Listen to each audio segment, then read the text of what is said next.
I was born into a rich and important family in Tyrone, Ireland. I was the younger of 2 daughters, and we were the only children. My sister was 6 years older than me, so we didn't play much together when I was young, and I was only 12 years old when she got married. I remember the day of her wedding well.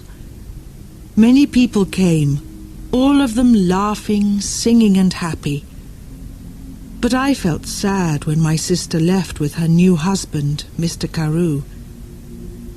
She was always very nice to me, nicer than my mother, and so I cried when she went away to her new home in Dublin. My mother and father didn't love me. They wanted sons and were not very interested in me. About a year after my sister got married, a letter arrived from Mr. Carew. He said that my sister was ill and that she wanted to come home to Tyrone and stay with us, to be with her family. I was sad that she was ill, but also very happy about her visit. "They're leaving Dublin on Sunday," my father told me, "and they're arriving here on Tuesday evening." Tuesday came, and it was a very long day. Hour after hour came and went, and I listened all the time for my sister and her husband. Now the sky was dark, and soon it was midnight, but I couldn't sleep. I listened and waited.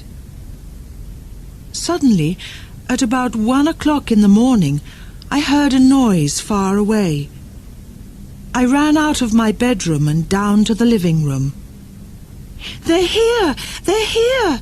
I called to my father, and we quickly opened the front door to see better.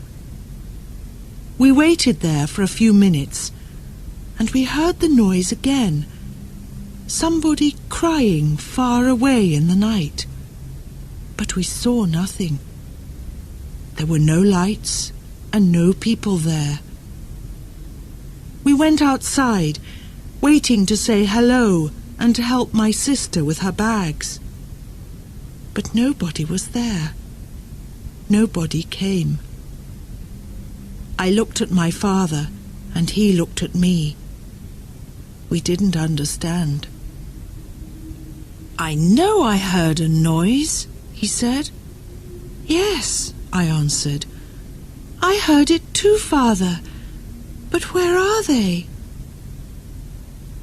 We went back into the house without another word. We were suddenly afraid. The next day a man arrived and told us that my sister was dead. On Sunday she felt very ill, on Monday she was worse, and on Tuesday, at about 1 o'clock in the morning, she died, at the same time that we were outside the house in the night waiting for her. I never forgot that night. For the next 2 years I was very sad.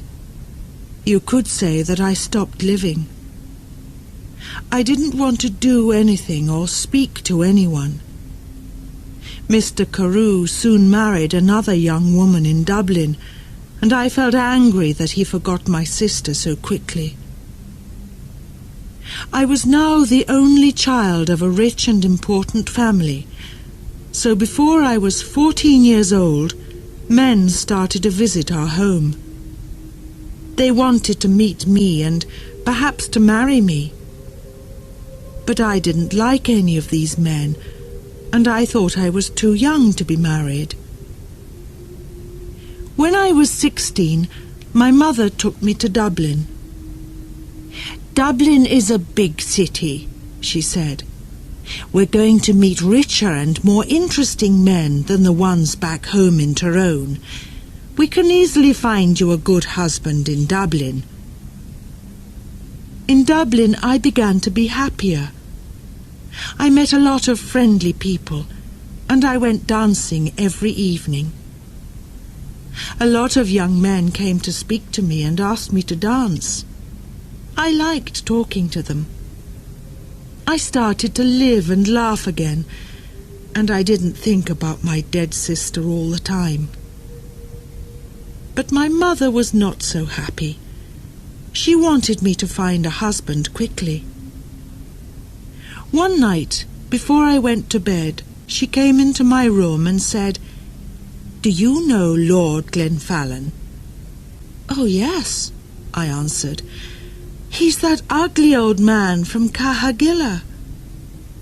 "He's not ugly, and he's not old, Fanny," my mother said quickly. "He's from a very rich and important family, too, and he wants to marry you. He loves you." "Loves me? Wants to marry me? But he's making a mistake, Mother," I said. "I don't love him.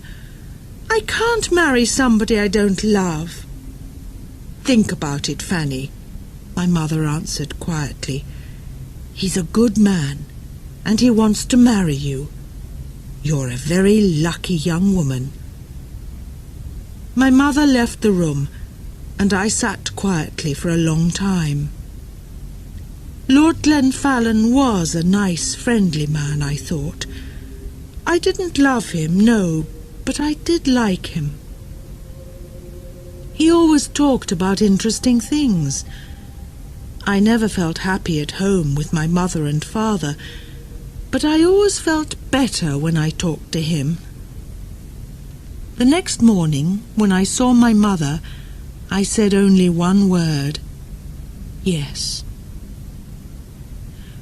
Lord Glenfallen and I got married the next spring, and 2 days after our wedding, we said goodbye to my family and left Tyrone. 3 days later, we arrived in Cahagilla, and I saw my husband's beautiful house for the first time. It was near a river, and there were many trees and flowers in the garden. Birds sang in the trees, and the sky was blue. I stood next to him and looked at it all, and I felt very, very happy. "Come, my love," said my husband. "You must come in and meet Martha. She cooks and cleans and knows everything about the house." So we went into the house, and I met Martha, a friendly old woman with smiling blue eyes. She showed me round the house. Suddenly I felt excited to be there. It was a very happy place. Women sang in the kitchen, men built fires in the living rooms, and there were dogs and cats everywhere. "Come with me now, madam," said Martha, "and look at your bedroom. Then we can take up your bags, and you can wash before dinner." I followed her, and soon we arrived at a big brown door. "This is your room," she said, and she opened the door. I stood and looked, suddenly cold with fear. In front of me stood something big and black. I didn't know what it was. I thought it was an old coat, but without anybody inside it. I jumped back quickly, very afraid, and moved away from the door. "Is something wrong, madam?" Mother asked me. "Nothing. Perhaps it's nothing," I answered quickly. "But I thought I saw something in there. I thought I saw a big black coat there when you opened the door." Martha's face went white with fear. "What's wrong?" I asked her. "Now you look frightened." "Something bad is going to happen," she said. "When someone sees the black coat in this house, we know that something bad is going to happen soon to the Glenfallen family.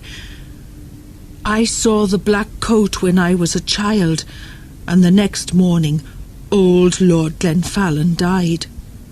Something bad is going to happen now, madam. I know it."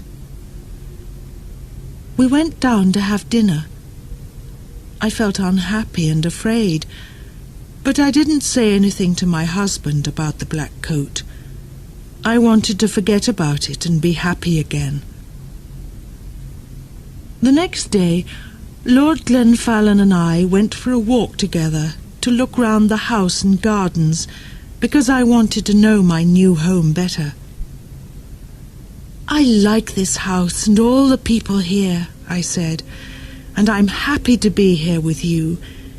It's much better than Tyrone." My husband was very quiet for a long time.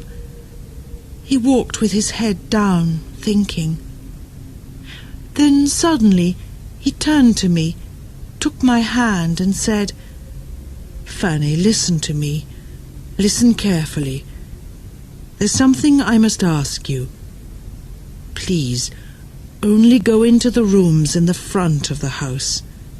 Never go into the rooms at the back of the building, or into the little garden by the back door.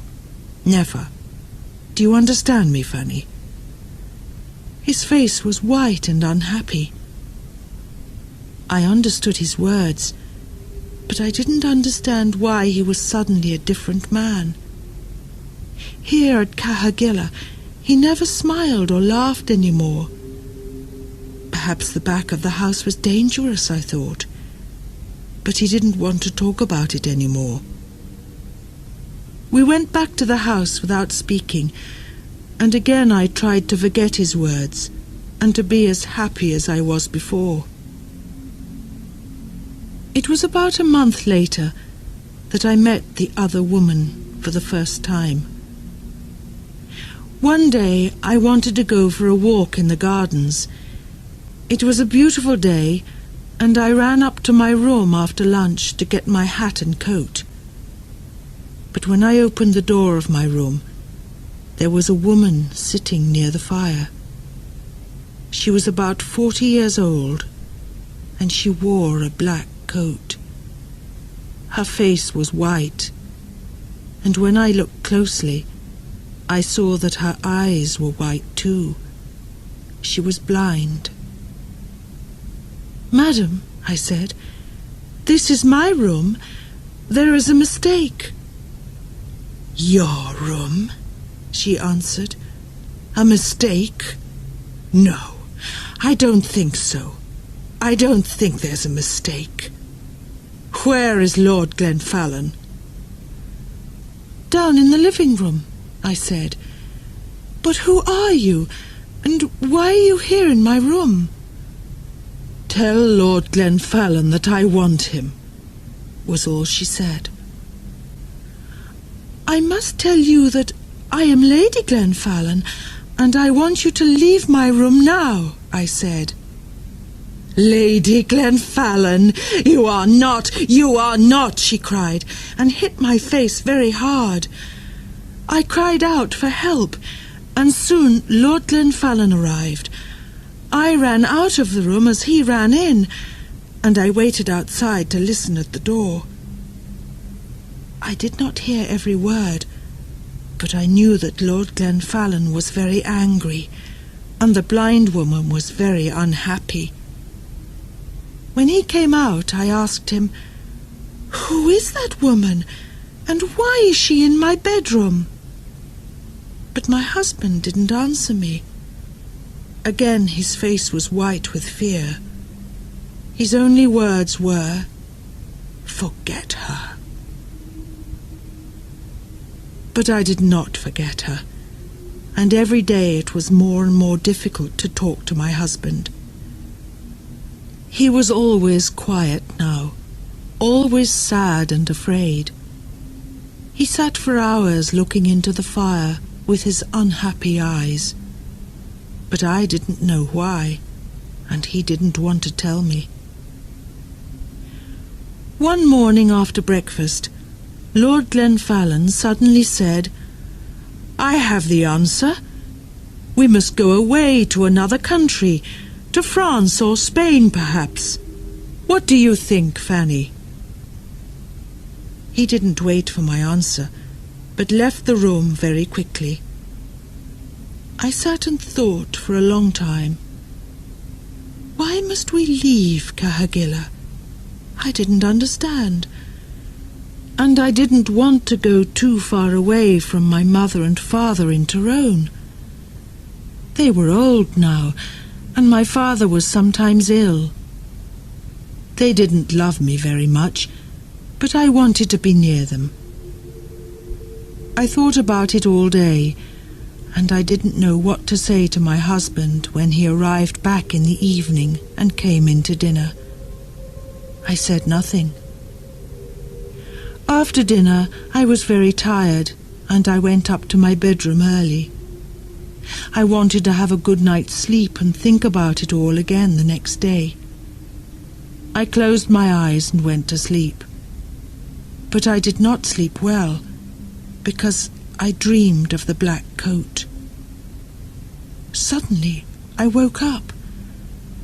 Everything was dark and very quiet, but somebody was at the end of my bed. There was a hand with a light, and behind the light was the blind woman. She had a knife in her other hand. I tried to get out of bed and run to the door, but she stopped me. "If you want to live, don't move," she said. "Tell me one thing. Did Lord Glenfallen marry you?" "Yes, he did," I answered. "He married me in front of 100 people." "Well, that's sad," she said, "because I don't think he told you that he had a wife. Me, I am his wife, not you, young woman. You must leave this house tomorrow, because if you stay here, you see this knife? I'm going to kill you with it." Then she left the room without a sound. I didn't sleep again that night. When morning came, I told my husband everything. "Who is the blind woman?" I asked him. "She told me last night that she is your wife, that I am not your wife." "Did you go into the rooms at the back of the house?" asked my husband angrily. "I told you that you must never go there." "But I didn't," I answered. "I was in my bed all night. She came to me. Please tell me what is happening." My husband's face was white again now, and he didn't speak for a long time. Then he said, "No, she is not my wife. You are. Don't listen to her. She doesn't know what she is saying." And he left the room.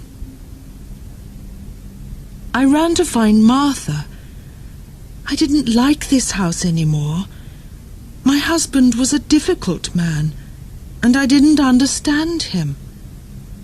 Who was the blind woman? I wanted to know everything. "Don't cry, madam," said Martha when I found her. "Sit down and listen to me. What I'm going to tell you is not very nice. The blind woman, the woman in the black coat, is dead. You saw her ghost. She was married to your husband, and she was Lady Glenfallen. Nobody knows how she died. Her bedroom was at the back of the house. Somebody saw your husband with a knife in his hand on the night she died. But did he kill her? Nobody knows. When we found her, the knife was on the floor next to her, and her eyes... Somebody cut her eyes out after she died. Perhaps he didn't want her to see his other women. His next wife. You. I didn't wait to speak to my husband again. I left that day. I was too afraid to stay another minute at Cahagilla. I knew that the blind woman was going to come back again and kill me. I said goodbye to Martha, took my bags, and told my driver to take me back to Tyrone. I'm happy living here with my mother and father now. The house is quiet. I sleep well each night, and they are friendlier to me than they were before. Sometimes my dead sister visits me at night, but I'm never afraid. She tells me that the blind woman is trying to find me at Cahagilla, and that she wants to kill me. She is jealous of me, but she can never find me there. She must wait for the next Lady Glenfallen.